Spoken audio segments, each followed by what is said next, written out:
Shalom, shalom, shalom. Nous vous disons shalom n'est autre que la paix des dieux. Que la paix de Dieu vous remplisse de partout où vous allez nous suivre. Nous sommes ravis de nous retrouver à notre deuxième histoire. Alors nous vous encourageons les uns comme les autres à s'abonner ainsi qu'à appuyer sur la cloche des notifications afin de ne pouvoir rien rater. Aujourd'hui, nous allons parler du parabole de Semeur. La parabole de Semeur, c'est une parabole qu'on trouve dans Matthieu 13 à partir du premier verset jusqu'à 14. Alors, c'est quoi cette parabole? La Bible dit, ce jour-là, Jésus s'est décidé de se rendre au bord de la mer afin de pouvoir enseigner à la foule. Et il a commencé en disant, un jour, un homme s'est décidé d'aller s'aimer dans son champ. Alors ici, nous voulons faire quelques petites nuances afin de nous aider à mieux comprendre. C'est que premièrement, nous devons comprendre que quand la Bible parle du champ, la Bible parle de la terre, la Bible parle de nos cœurs. Quand la Bible parle de la sémence, du grain, la Bible parle ici de la parole de Dieu. La parole de Dieu qui doit entrer dans nos cœurs afin de produire des fruits. Et la deuxième nuance aussi, c'est de savoir que cette parabole est une parabole qui ne vise pas ceux qui n'écoutent pas la parole. C'est une parabole qui vise ceux-là qui passent du temps à écouter la parole. Pour dire, en quelque sorte, on va dire, les catégories des terres qu'on peut retrouver dans plusieurs personnes. Alors, à la fin de cette vidéo, je veux que tu me commentes en bas pour me dire quelle catégorie des terres es-tu? Voilà, nous allons commencer. Alors, on dit qu'il est parti. La première catégorie, c'est le grain sont tombés le long du chemin. Et la Bible dit que lorsque le grain sont tombés le long du chemin, cela a eu comme conséquence que les oiseaux du ciel vinrent et mangèrent cela. Donc, il n'y a eu aucun mouvement qui s'est produit. En d'autres termes, nous disons que c'est comme ces gens des personnes, cette terre-là qui est à l'église, aussitôt qu'elles reçoivent la parole, le mauvais vient. Le mauvais ici, il est question du diable.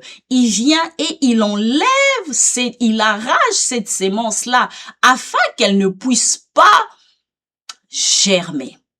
Et la deuxième catégorie, la Bible parle de grains qui sont tombés dans un sol pierreux.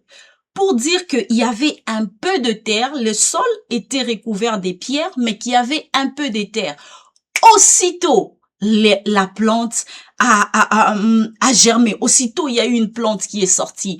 Mais quand on parle d'aussitôt ici, nous insistons sur ça parce que aussitôt, c'est un adverbe de temps pour dire rapidement. Rapidement, cette plante-là est née. Mais ici, nous sommes dans la catégorie de ceux-là qui, ils ont reçu la parole, la joie que la parole de Dieu amène, l'engouement que la parole de Dieu emmène en une personne, fait en sorte que directement cette parole trouve une terre pour germer et elle germe. Mais ici, nous sommes étonnés de savoir que aussitôt que cette plante a germé, peu de temps après, il y a eu le soleil qui est venu. Et je suis choquée par l'expression que la Bible utilise pour dire que lorsque le soleil est venu, il a d'abord commencé par assécher la plante. Ensuite, la plante ne pouvait que tomber à cause de ses racines qui n'étaient pas très très bien ancrées dans le sol. Et ici nous avons un texte merveilleux qui est dans Jérémie 17, 7, 8. Dieu nous dit, la Bible nous dit, Excusez-moi.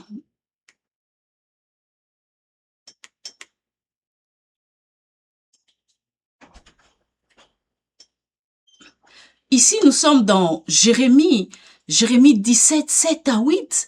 La Bible dit, béni soit l'homme qui s'est confié en l'Éternel. Le 8, il est dit, il est comme un arbre planté près des eaux et qui étend ses racines vers le courant d'eau et n'aperçoit point la chaleur quand elle vient et son feuillage flétrit reste vert dans l'année, dans la sécheresse, et il n'a point de crainte, et il ne sait pas, et il ne cesse de porter de fruits. Ici, c'est pour dire que nos racines doivent être ancrées en Christ. C'est la seule manière de pouvoir réellement porter de fruits. Et dans le cas de ces sols, de ces grains qui sont tombés dans un sol pierreux, ils n'étaient pas tellement ancrés. Leurs racines étaient insignifiants. Et lorsque le petit souci de la vie est arrivé, on se retrouve à ce que la parole, comme elle n'avait pas assez de soubassements solides, elle n'a pas pu germer, elle n'a pas pu produire de fruits. Elle l'a produit, mais nous constatons que aussitôt qu'elle a produit, aussitôt aussi c'est fait que lorsque la chaleur est venue, l'ennemi, lorsque la chaleur est venue, lorsque le mauvais est venu, lorsque l'ennemi est venu, qu'est-ce que nous constatons? Il a arraché cela. Ma sœur, mon frère, lorsque tu écoutes la parole de Dieu, c'est quoi l'état de ton sol? Il est important de comprendre déjà jusqu'à ces niveaux que la parole ne germe pas dans un cœur qui n'est pas préparé au préalable. La parole ne germe pas dans un cœur qui réellement est attaché à Christ, parce que c'est notre attachement en Christ qui fait en sorte que nous puissions planter. Et lorsque le souci de la vie vienne, lorsque la parole elle est mise à l'épreuve, ça s'est fait que à la fin, on ne sait pas où tenir. Parce que les racines, le sol, les racines n'étaient pas assez solides, faute de la quantité de la terre. La troisième catégorie, nous avons des personnes qui, eux, c'est la catégorie de grains qui sont tombés dans une terre épineuse, pour dire que là où les grains sont tombés, il y avait aussi des épines, il y avait aussi, le cœur n'était pas net comme on peut dire, il y avait des épines. Comme conséquence, c'est que lorsque les préoccupations de ce monde, l'attrait trompeur des richesses est venu à étouffer la parole et elle ne produit rien. Je suis choquée ici de voir que dans la catégorie de sol pierreux, la graine a quand même produit, mais dans cette catégorie d'une terre épineuse, nous voyons la Bible dit, elle ne produit rien. Pourquoi? À cause de soucis de la vie. Cette catégorie d'une terre épineuse, c'est lorsque nous partons à l'église, nous recevons la parole. Lorsque nous écoutons la parole de Dieu, nous la recevons dans nos cœurs. Mais cette parole rencontre le souci de la vie. Cette parole, lorsque le défi de la vie, payer les factures, payer ceci, comment vivre notre quotidien, comment les enfants doivent survivre, on se retrouve là que la parole est étouffée par toutes ces difficultés-là et à la fin, elle ne produit rien. Au fait, ça me choque juste pour voir à quel level, à quel niveau les soucis sont toxiques, à quel niveau les inquiétudes sont toxiques. Parce que lorsqu'il s'agit d'inquiétude, lorsqu'il s'agit des soucis d'aujourd'hui, cela étouffe insouffle la parole de Dieu en toi et il n'y a pas moyen qu'elle germe. Mais j'aime Dieu. La Bible dit, ne vous inquiétez donc de rien.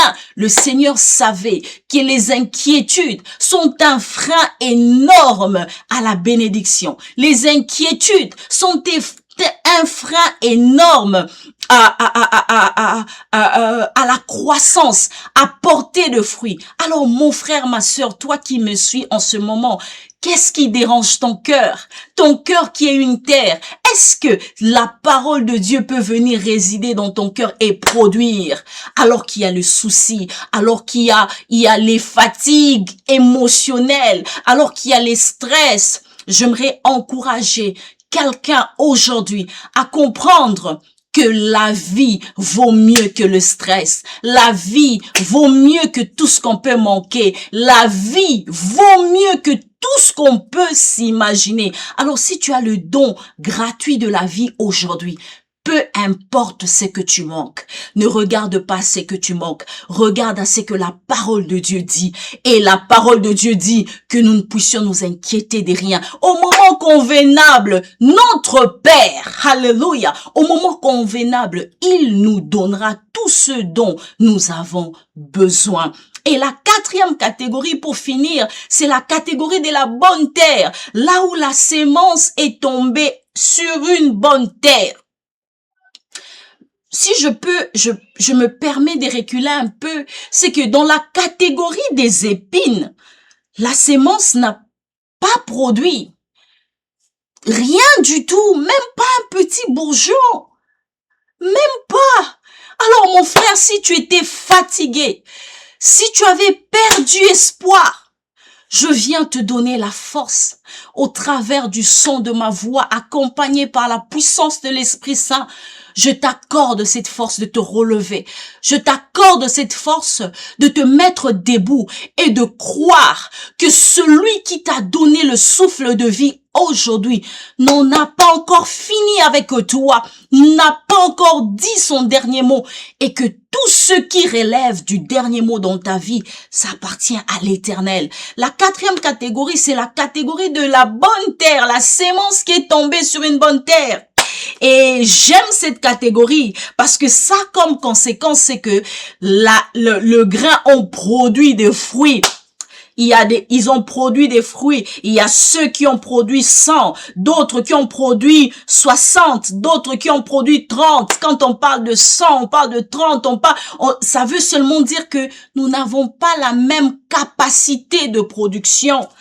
Nous n'avons pas la même capacité de production et que c'est le plus important dans cette démarche ici. Le plus important, ce n'est pas d'être une terre seulement. Le plus important n'est pas de germer pour peu de temps seulement. Le plus important n'est même pas de germer.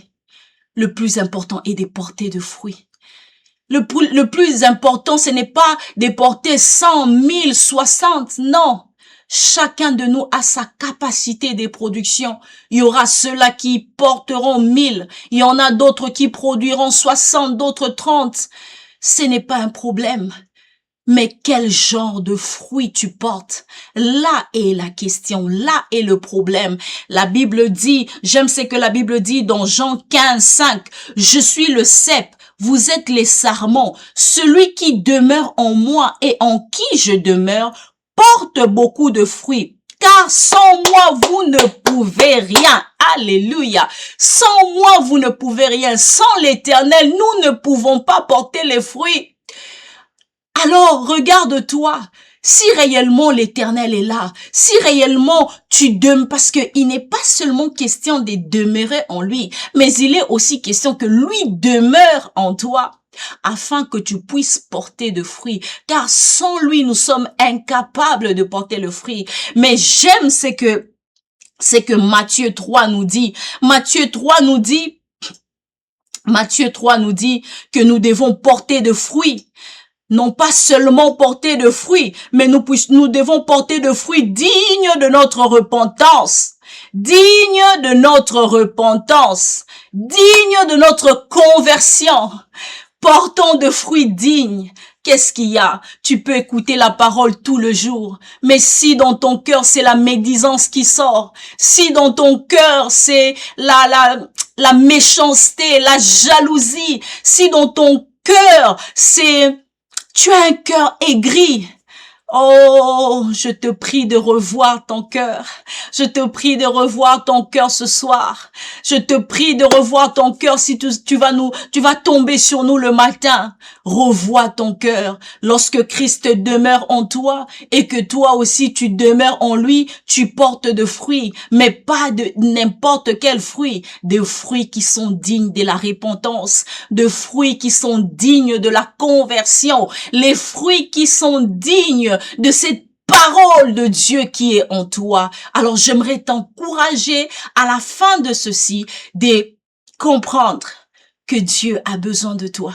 Dieu a besoin de ton cœur, a besoin de tout ton être, et que la parole que tu écoutes dimanche après dimanche, jour après jour, cette parole a besoin de porter des fruits. Cette parole a besoin de germer de fruits dignes de la repentance. Prions. Seigneur, oh Dieu, aujourd'hui, tu nous fais part, oh Dieu, de ta parole afin que nous puissions examiner nos cœurs. Touche le cœur de quelqu'un. Touche le cœur partout où cette parole, elle va arriver. Seigneur, qu'elle transforme, qu'elle renouvelle, qu'elle convainc et qu'à la suite de cela, qu'elle porte de fruits dignes de cette repentance. Amen. Que Dieu vous bénisse.